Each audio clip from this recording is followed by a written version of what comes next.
Hi, it's Katrina. Number 10. The Liber Lintius. The Liber Lintius is the most extended Etruscan text still preserved, dating back to the 3rd century BC. Unfortunately, most of the text remains untranslated because hardly anybody knows anything about the ancient Etruscan language. Using the few words that have been translated, experts believe the text was some kind of ritual calendar, outlining when the most important ceremonies of the time were to be held. But here's the craziest part about the fabric. It was discovered back in the 1800s being used as mummy wrappings. A mummy was purchased in the city of Alexandria in 1848, transported to Zagreb in Croatia, and preserved at their local archaeological museum. At the museum, researchers realized the female mummy was wrapped tightly in a linen text written in the ancient Etruscan language. The Liber Lintius was written directly on this woman's mummy wrappings.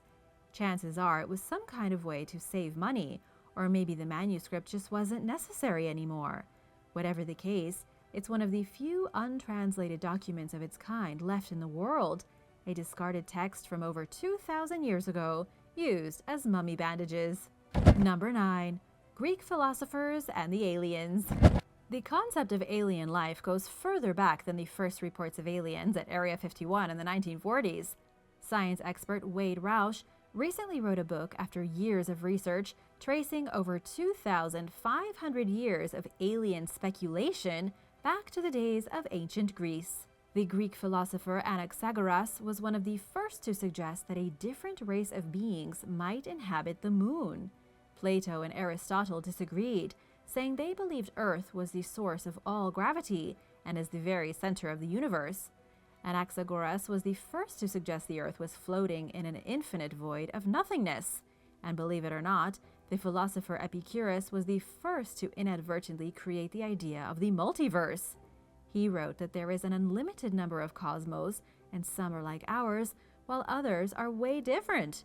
The Roman poet Lucretius agreed, noting that there are other Earths inhabited by various tribes of humans and different breeds of beasts. I wonder what they would think now with all the knowledge we've gained since then. Number 8. Persian wind catchers. We can't talk about ancient technology without mentioning the air conditioners of Persia. According to the experts, people who lived in Persia over 2,000 years ago were better at staying cool in the hotter months than most of us are today. And that's saying something, considering we have real air conditioning in our homes. At least 87% of U.S. homes have air conditioners, accounting for roughly 12% of residential energy use. But before we started pumping cold air into our houses, the Persians were designing their houses with hot summers in mind. Extreme heat and scorching temperatures had them developing wind catchers, or badgeir in ancient Persian. A wind catcher was a tower structure extending from the roof of a building. It looked a lot like a chimney, but was used for harnessing cool winds and redirecting them inside the home. So imagine if your house had a giant scoop sticking out of it, sucking in cold air and naturally cooling off your place in the summer months. It's ingenious, yet not exactly a design most people are interested in. Plus, it wouldn't work very well for large apartment buildings with many rooms. But for single-family homes, wind catchers could be the natural solution to hot summer days, energy-free, and it was the Persians who figured it out thousands of years ago. Would you want one of these in your house? Number 7. Ancient Egyptian Temple in Tennessee. In 1934, the Tennessee Valley Authority was busy constructing a dam that would flood much of the Clinch River. One part of the area they were going to flood included an ancient Native American mound belonging to the Hopewell culture. Because of this, archaeologists were sent to quickly excavate the site. When they were there, they came upon the ruins of an ancient structure. This old structure was built from wood and stone and didn't look like anything found in any Native American sites in the entire country. It was completely different, leading archaeologists to speculate it was built by another group of people. British Egyptologist James Rendell Harris from the London Museum identified the structure as an Egyptian temple. He believed that Egyptians had crossed the ocean, established a settlement, and built the first temple in the New World. This would have been over 1,000 years before Christopher Columbus ever arrived. James published a brief article in 1935 explaining his theory, speculating in the report that Egyptian traders were mining copper in the Americas and bringing it back to the Mediterranean. They established a massive colony in East Tennessee, but vanished for some mysterious reason. We don't know if this is true or false, and sadly the temple was flooded back in the 1930s, and there is no trace of it left. So, if the Egyptians had a settlement in Tennessee, all evidence is long gone. Number 6. Powerful sticky rice mortar. The Great Wall of China is one of the most spectacular ancient engineering projects ever undertaken. Construction started around the year 220 BC, commissioned by the first emperor of unified China, Qin Shi Huang. Some people think it can be seen from space, but not according to Yang Liwei, China's first man in space. The scenery was very beautiful, Yang told Chinese TV when he returned to Earth, but I didn't see the Great Wall. His comments were taken, in some quarters, as proof that the story about the Great Wall is nothing more than a myth. But one thing most people don't know is that the wall is held together by a secret ingredient. Scientists from the Zhejiang University in China looked at the makeup of the mortar used to build the Great Wall, only to discover something unexpected. This mortar was a unique blend of limestone, water, and sticky rice. The mixture was the first composite mortar ever made by humans to include an organic and inorganic material. So the brilliant Chinese inventors put the wall together using pretty much nothing but limestone and sticky rice. The scientists did some tests, curious about just how effective this material is. They made their own mortar with and without sticky rice, and what they found was that the sticky rice made the material significantly more stable. It's a highly suitable material for restoring ancient masonry. It's because of the sticky rice that the Great Wall has held itself together for so long, as well as other buildings from ancient China. Sticky rice helped tombs and pagodas and grand temples survive countless earthquakes and thousands of years in the elements. Can you believe it? Number 5. The Seraphim sarcophagi. In 1850, Auguste Mariette journeyed to Egypt to collect ancient manuscripts. Instead, he went on an expedition out to Saqqara, an ancient Egyptian necropolis. He discovered the head of a sphinx sticking out from the desert sand. He cleared the sand away and found a road hiding beneath. He then followed the road to the entrance of a lost catacomb.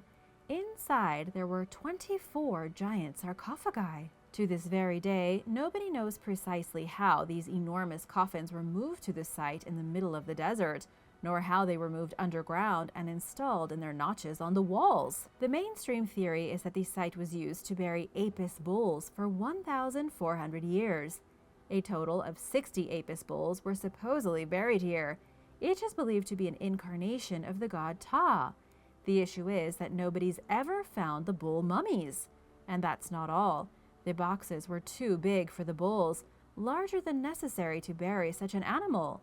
It's also strange the sarcophagi here were made out of granite instead of the usual limestone, which was much easier to work with. This was probably a great place for burying bulls, but the effort taken to do such a thing in the desert was immense and almost unbelievable.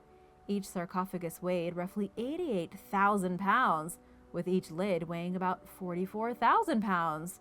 So what were these coffins used for? Number 4.